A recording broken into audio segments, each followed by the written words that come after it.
very good evening. It's the 21st of March 2023. Welcome to the primetime news here on TV1 for the News First team, where the people come first. I'm Sanitha Senanayaka. Before we take a look at the stories that we've got for you this evening in detail, let's take a look at the headlines.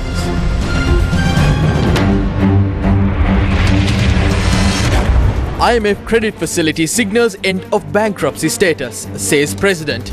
First tranche of IMF facility to be made available to Sri Lanka. IMF tells Sri Lanka to present a debt restructuring strategy by the end of April 2023. SLPP praises President's efforts. Mahinda Ananda says no urge to obtain ministerial positions. Fuel price concession next month. And market to be opened to 3 new suppliers. Parliament approves to abolish the Gazette on English-only exams at Law College. On to your top story this evening. President Ranil Wickremesinghe emphasized that Sri Lanka is no longer deemed bankrupt by the world.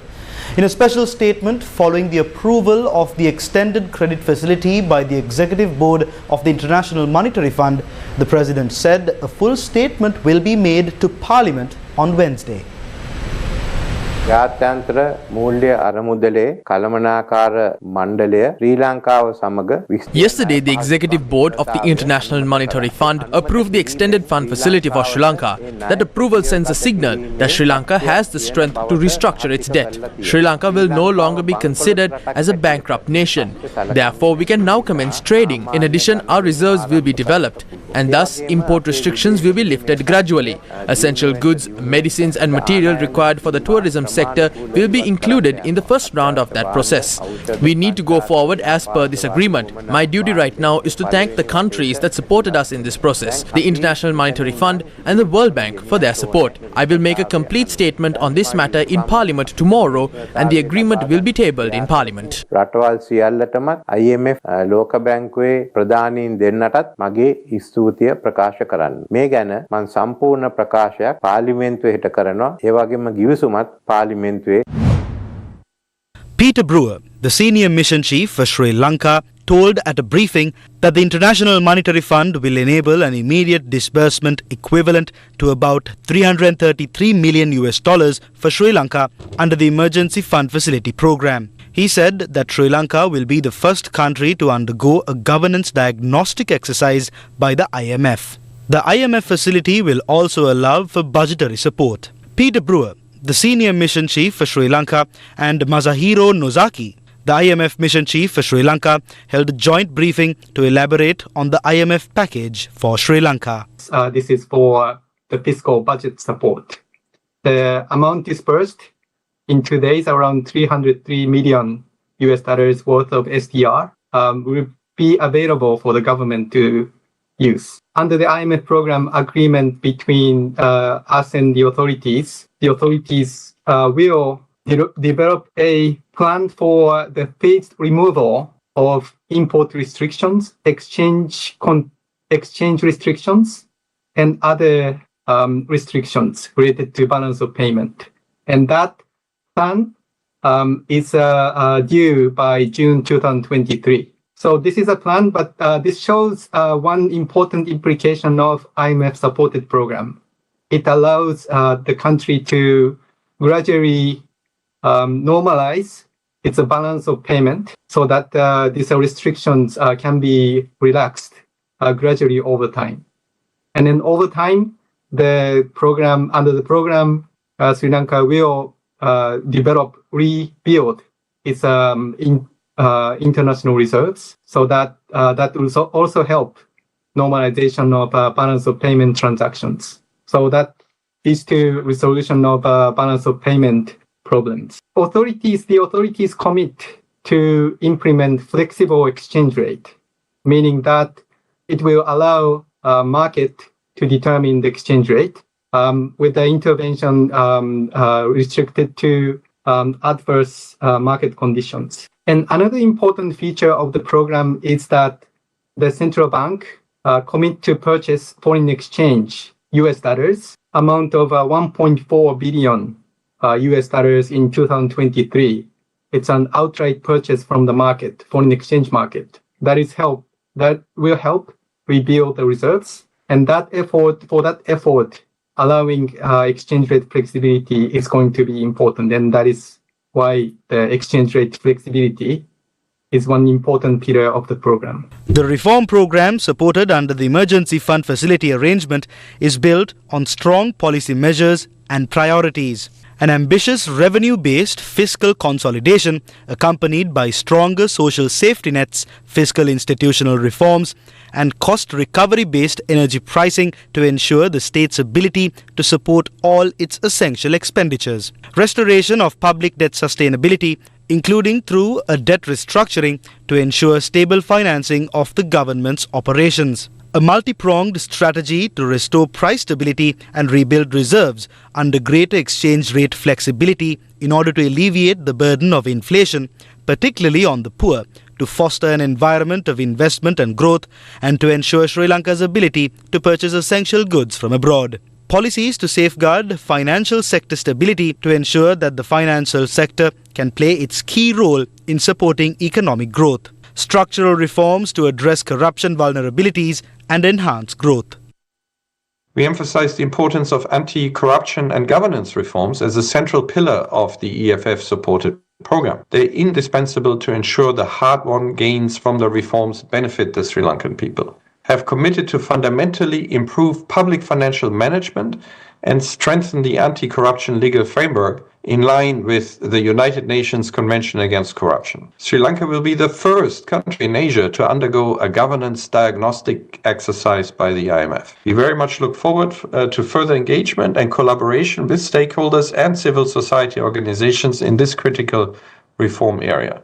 Sri Lankan government commits to introduce anti-corruption legislation in line with UN Convention Against Corruption. And that includes both asset declaration and asset recovery.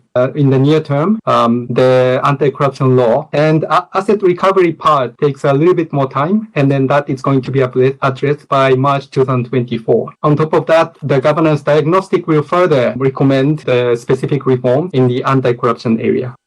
The International Monetary Fund approved the package for Sri Lanka on a target-based program. The debt stock of Sri Lanka should reach 95% of GDP by 2032. That's the first one. The second one is to have gross financing needs below 13% of GDP between 2027 and 2032 on average. And the third target is to have the central government's annual debt service in foreign currency below 4.5% of GDP in every year between 2027 and 2032. And that's down from more than 9% of GDP in 2022. So Sri Lanka, with the aid of their legal and financial advisors, now needs to present a debt restructuring strategy, and it has committed to do that by the end of April. This strategy it would use to approach its creditors to negotiate restructuring consistent with these targets. Reaching these targets would mean that we would consider the debt sustainable. The IMF statement that was released early this morning speaks about a social security net for the poor and vulnerable. My question to you is, the social security net, are you referring to any budgetary allocations to the IMF disbursement that is coming in? If so, which tranche would it be? And if it is not going to be from the IMF disbursement, how do you plan on advising the government to address the social security net issue for the poor and vulnerable? So first, the program sets a minimum spending floor by the government on the social safety net program. And then the definition is found in this annex in the program document. But 187 billion rupee for 2023 is amounting to 0.6% of GDP, ensuring the real level of benefit will stay the constant, and the number of beneficiaries will be similar to what was done in 2022. And that is a minimum spending floor. It's important target for the program. We will monitor if there's a minimum spending observed. Social safety net, improving coverage and targeting is very important. So right now, the social safety net covers around 40% of poor households. That should be significantly increased, and some social safety net spending is paid to relatively rich families. Around 10% is paid to rich segment of the Sri Lankan society. So that should be corrected.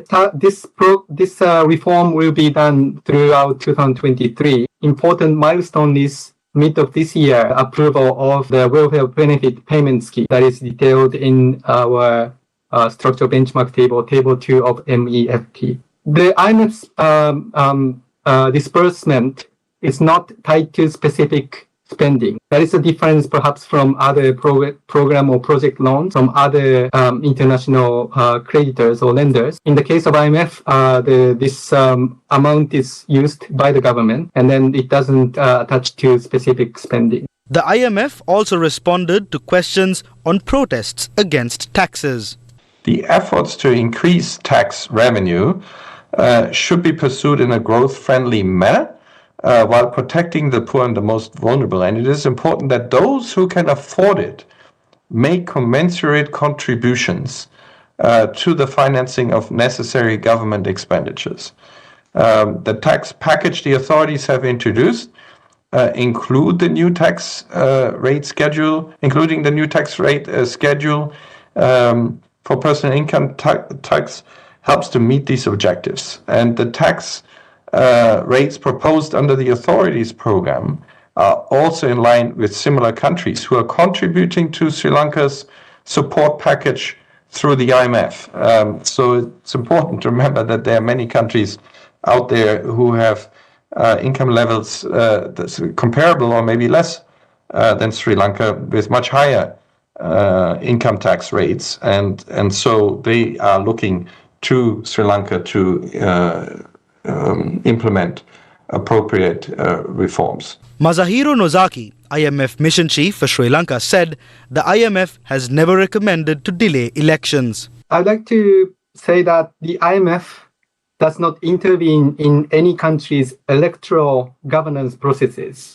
And in the case of Sri Lanka, the question of election is a matter for Sri Lankan government and the Sri Lankan people. And there has been some speculation about our engagement and influence on elections, but I'd like to clarify that we, IMF, we have never recommended postponing local elections in Sri Lanka. We have never recommended postponing local elections. Here's a look at Sri Lanka's journey towards securing a bailout package of $3 billion from the International Monetary Fund. During the latter part of the COVID-19 pandemic, Sri Lanka was facing a serious crisis due to its depleting foreign reserves.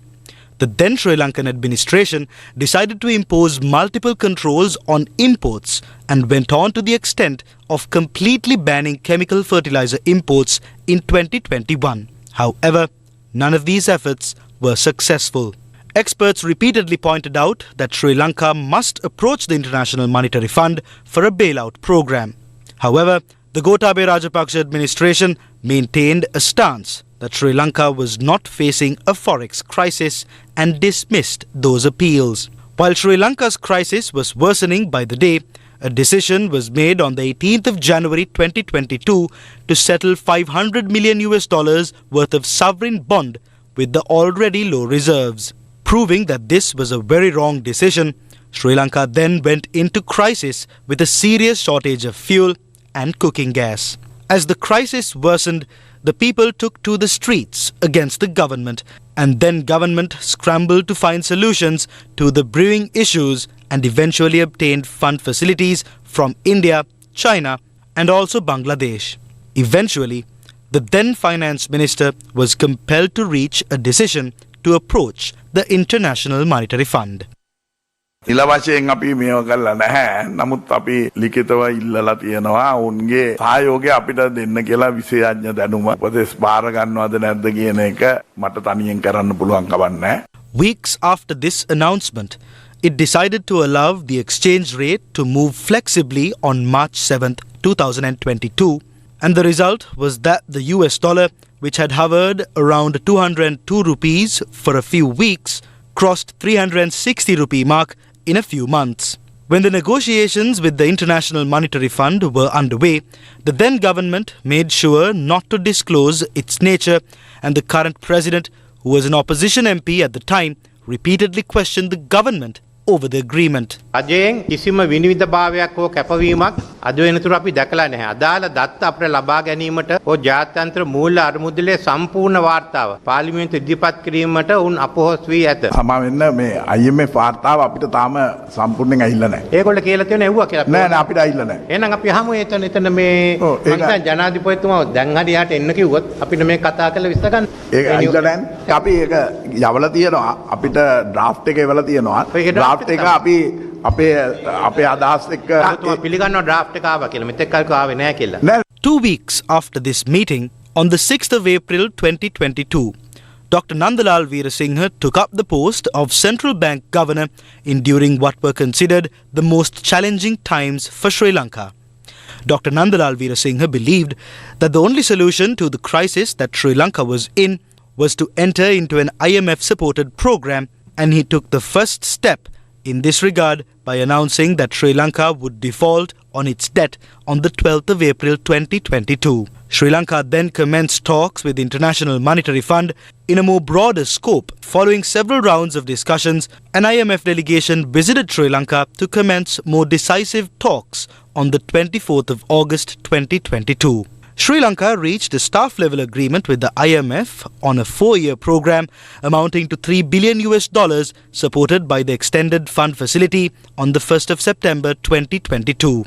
However, in order for the funds to be dispersed, the Executive Board approval of the International Monetary Fund was necessary, and for that purpose, Sri Lanka was expected to reach several targets. These included Sri Lanka's ability to service its debt, introducing cost recovery-based pricing for fuel and electricity, tax amendments, mitigating the impact of the current crisis on the poor and vulnerable, and anti-corruption. Sri Lanka immediately introduced a cost recovery-based pricing for fuel and electricity, and that resulted in an increase in fuel prices and electricity tariffs. Sri Lanka also implemented tax amendments and institutional reforms in the process, and continued discussions on receiving financing assurances from Sri Lanka's official creditors and making a good faith effort to reach a collaborative agreement with private creditors. India and the Paris Club offered their assurances. However, as China's initial assurance was not sufficient, the creditor nation later provided a more acceptable assurance on Sri Lanka. Thereafter, the Sri Lankan president addressed an open letter to all creditors, following which the IMF board approved a 48-month extended arrangement under the Extended Fund Facility. Celebrations welcoming the IMF Executive Board approval was reported from several areas in the country. This is the manner in which celebrations took place this morning opposite the Sirikota, the party headquarters of the United National Party.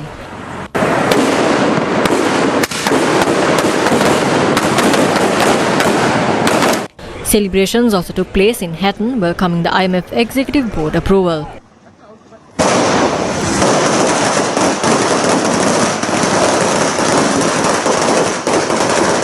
This was a celebration in Hinguragoda, Polonnaruwa.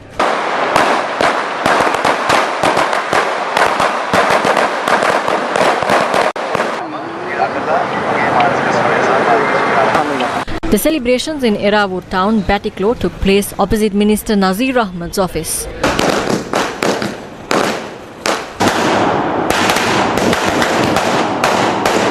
This was the situation opposite the Akudasa bus stand in Matara.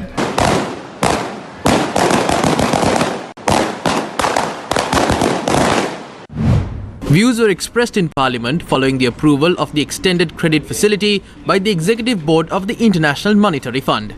ශ්‍රී ලංකා රජය ජාත්‍යන්තර මූල්‍ය අරමුදල When will you implement the agreement you signed with the IMF? According to this agreement, what are the state-owned entities you are planning to restructure? What are the conditions do we have in this agreement? Can you table this agreement in Parliament within this week? ගිවිසුම මෙම ගරු සභාවට මේ සතියේදී ඉදිරිපත් කළ හැකිද? අපි මේ වෙලාවේ යකාගෙන් හරි වැඩ අරගෙන මේ We need to do something to stabilize this economy and to give some relief to the public. The opposition leader has become delusional now. He is now concerned about the agreement and to whether we are ready to table it. Opposition leader must have more patience. The president will attend the parliament session tomorrow. Then he will table this agreement and that will be the end of you. Even though some members of the ruling faction rejoice on the approval of the IMF relief, the hard part of this comes after this approval. They have given this approval considering the terms you have agreed with them. If you don't fulfill these conditions, they will not release these funds on the second round. Also, I would like to add that the reason why we are in this bankrupt situation today is because you appointed incompetent people without understanding the real gravity of proper governance. The commitment and the leadership given by President Ranil Wickremesinghe to get the job done must be appreciated. We believe that we can continue this program when our rupee appreciates once we receive the relief from the IMF and the Asian Development Bank. Once we restabilize the living standards of the public, we can think about a cabinet reshuffle or some alternative program. We are in favor for that. Several media organizations reported on some ministerial portfolios. I don't think this economy will fall off just because you add some ministerial portfolios. But we do not have an urge to get a ministerial position. We are not ready to go behind people to get any ministerial portfolios. We'll go in for a short commercial break. Stay with News First. News First, main sponsor. 23% for 2 months, 25% for 4 months. Valuable FD. Welcome back to the news. A new bill to amend the Inland Revenue Act was published via a gazette. This bill seeks to amend the Principal Inland Revenue Act with effect from the 1st of April 2023. A new provision introduced to deny deductions for cash transactions. The provision has been introduced with the intention of discouraging cash transactions by denying the tax deductibility in computing the taxable income and excluding such payment from being considered as the cost of the asset if criteria laid down is not complied with. Accordingly, a sum aggregating 500,000 rupees or more is paid after the 1st of April 2023 by way of account pay check or account pay bank draft or by the use of a credit card, debit card or electronic payment system through a bank account will not be allowed as a deduction in computing the taxable income to the person making such payment and also would not be allowed to be considered as part of the cost of an asset. However, this would not be applicable for any payment by the government of Sri Lanka or any government institution, any payment by a bank or financial institution, and such classes of persons or payments as may be prescribed by the Minister. It notes that on or after the 1st of October 2022, where the dividend is paid by a resident company and such dividends received by the members are from dividend received by that company or another resident company, such dividend is exempt from income tax. The limit time to commence business, make investments to claim the exemptions which were introduced by way of the Inland Revenue Amending Act will be prior to the 1st of April 2023. Power and Energy Minister Kanchana Wijesekara, speaking in Parliament, stated that 3 new fuel suppliers will be introduced to Sri Lanka within the next 2 weeks. With the appreciation of the Sri Lankan rupee, the President has given us instructions to provide the public with relief with regard to the fuel prices during the upcoming fuel price revision during the month of April. In addition to this, we are working to provide the same relief to the public on the electricity tariff as well by the end of December this year. We held discussions with trade union representatives of the Ceylon Electricity Board and the Ceylon Petroleum Corporation, and we informed them that we will not amend the restructuring plan for these entities. We must definitely carry out this restructuring plan. During last May, we reached a decision to introduce international fuel suppliers to the market to break the fuel monopoly in the country. Within the next 2 weeks, we intend to introduce 3 new fuel suppliers who had been selected by the Power and Energy Committee to the local market. Trade unions attached to Sri Lanka Telecom protested against the decision to sell the shares owned by the government. The protest was staged opposite the SLT head office in Colombo. Sri Lanka Telecom and Lanka Hospitals PLC yesterday informed the Colombo Stock Exchange that a decision in principle has been taken for the divestment of shares of both entities. According to what we hear, this company is going to be sold for $400 million. What will they do with this money? Will they use it to bring fuel or gas? If you don't give us a discussion and give us a solution within 5 days, we very clearly state we will not allow this company to be sold. The SLPP government led by the Rajapakshas, which we appointed, was drowned in the Bere Lake during the Aragalaya. Sri Lanka Podujana Peramuna has allowed Ranil Wickramasinghe to sell the national resources of this country for allowing the Rajapakshas to come to the Bere Lake. The motion to direct the recommendations of the select committee that was appointed to probe the violation of privileges of MPs and Parliament to the Attorney General was adopted following a vote in Parliament. The select committee was appointed on the 13th of March to inquire whether an MP privileges were violated following a program that was aired on Siyata TV. When the ruling faction attempted to adopt the motion, Chief Opposition Whip Lakshman Kiriyalla called for a vote. 74 votes were received in favour of the motion and 43 votes were cast against it. The motion was thus adopted by a majority of 32 votes. The Sri Lanka Podujana Peramuna United National Party Ceylon Workers Congress voted in favour.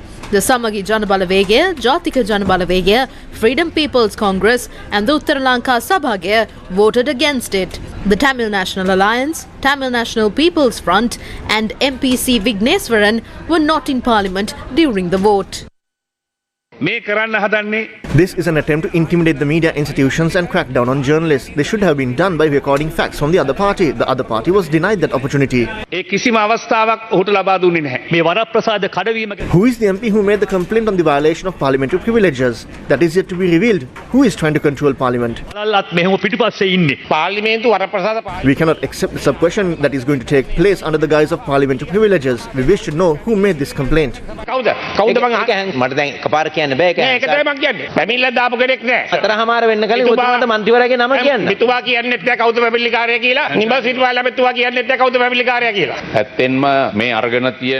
measure is far too serious. There are media institutions that slander us daily. Those are all lies and they assassinate our characters. It is wise to give them a warning. With the 19th Amendment, I as President gave media freedom as never seen before. I experienced slander during that time as well. I never took action against any of them. The Gazette, with regard to conducting all law college exams in only English, was defeated in Parliament after a motion called for a vote on the matter. There isn't a big issue here. There is enough time until the exams. Prior to that, we will follow the set procedure and present it in the next session.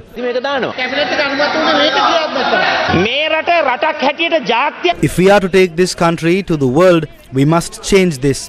There is no doubt about that. But it must happen gradually with the change in the education system. You are trying to abandon these children. I urge you not to do this.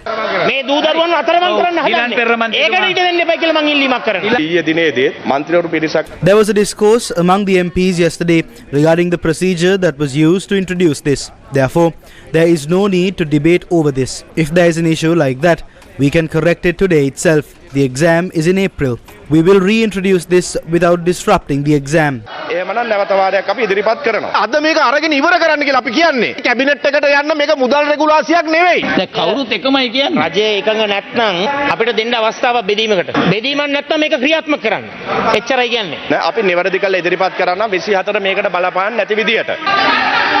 ඔබතුමාලා සූදානම් නැත්නම් මම සභාව කල් තියලා මම යනවා යන්නේ.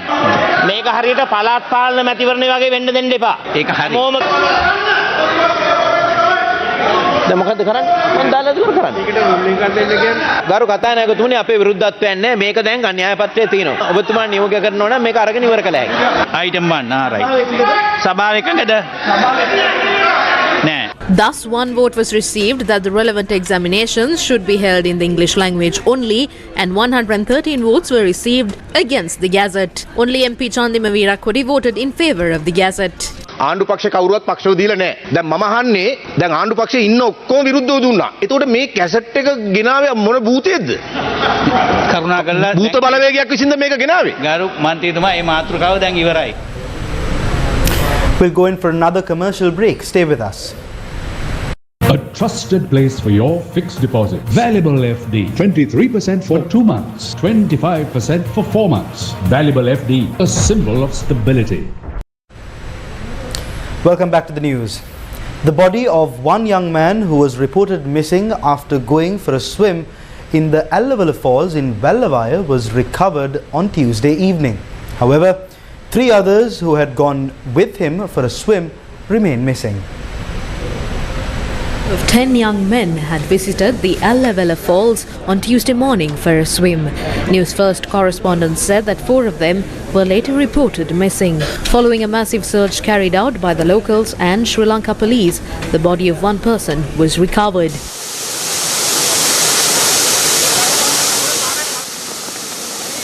Search and rescue operations continued until late evening on Tuesday to locate the 3 other missing men. The victims were identified as residents from Kalmune. They were between the ages of 20 and 21. Several individuals who had visited this location had drowned earlier, and the most recent incident was reported in February 2022 when 3 lives were lost. According to locals, around 15 people had died after drowning at the Allavala Falls.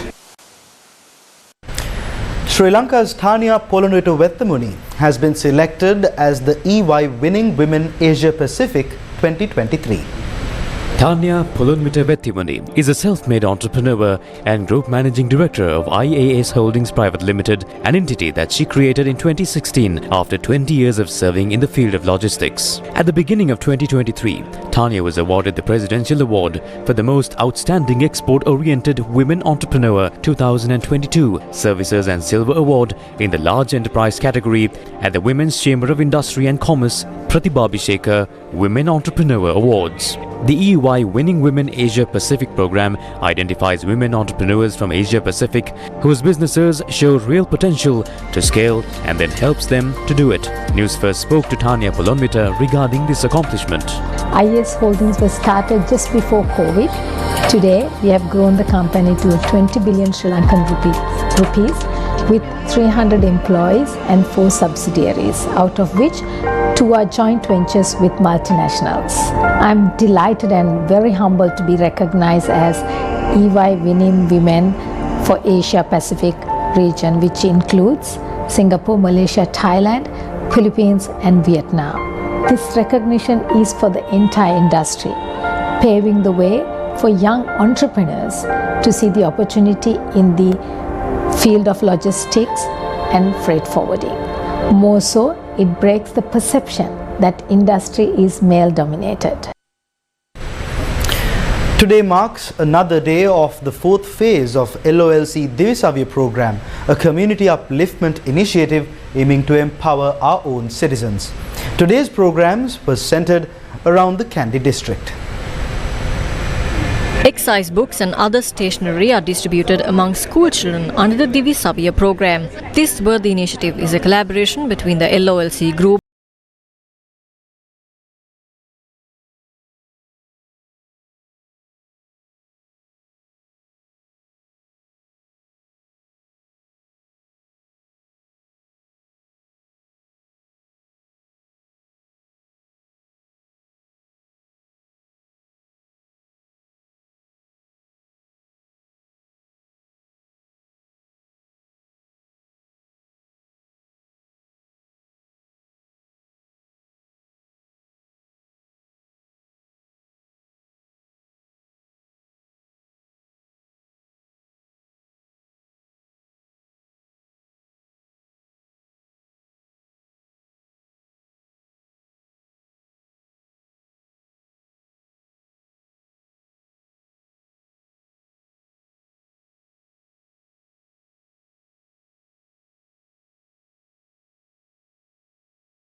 Over 250 female athletes who arrived in Sri Lanka on Monday to take part in the challenging Raid Amazons adventure event were subjected to medical tests on Tuesday.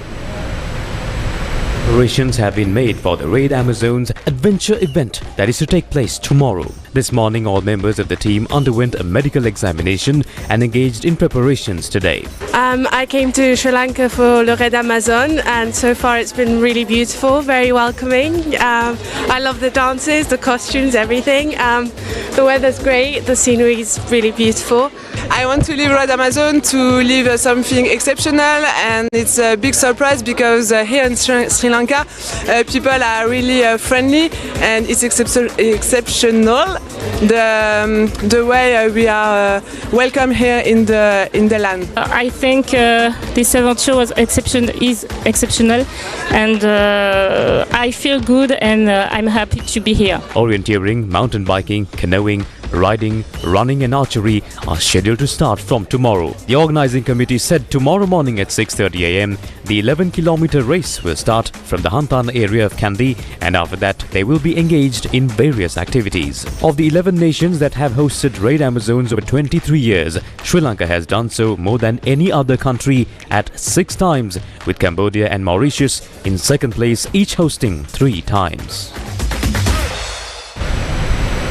And that brings us to the end of this edition of Primetime News here on TV1.